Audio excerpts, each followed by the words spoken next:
In today's video, I'm going to teach you how to add page numbers in WPS Office in mobile. Adding page numbers is an important step when preparing documents such as reports, assignments, or multi-page files because it helps keep everything organized and easier to reference.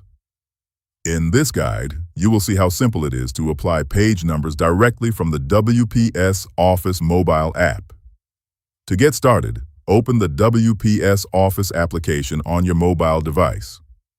Once the app loads, you will land on the main screen where your recent files are displayed. From here, open the document where you want the page numbers to appear. You can choose a file from your recent list, or you can open another document from your storage. After selecting the file, wait for it to fully load so you can make changes smoothly. When the document is open, switch it into editing mode by tapping the edit option on the screen. This step is necessary because page number settings are only available while editing. After entering edit mode, look toward the bottom left corner of the screen and tap the menu icon. This menu gives you access to additional tools used for inserting and formatting content. Once the menu opens, select the Insert option. You may need to scroll slightly to see all available features. As you scroll, find and tap the option labeled Page Number. This will open the page number settings, where you can customize how and where the numbers appear in your document. Inside the page number settings,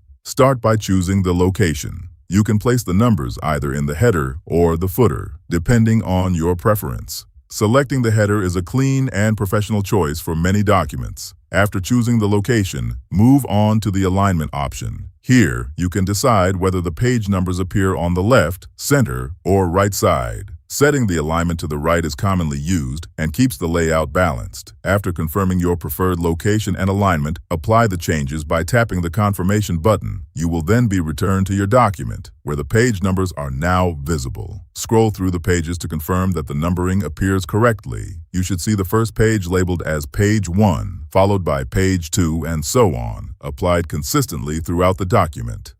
Adding page numbers in WPS Office on mobile helps improve document structure and readability, especially when sharing or printing your work. With just a few taps, you can make your document look more polished and professional. If you found this video helpful, let me know in the comments. Give it a like, subscribe to the channel, and don't forget to hit the notification bell.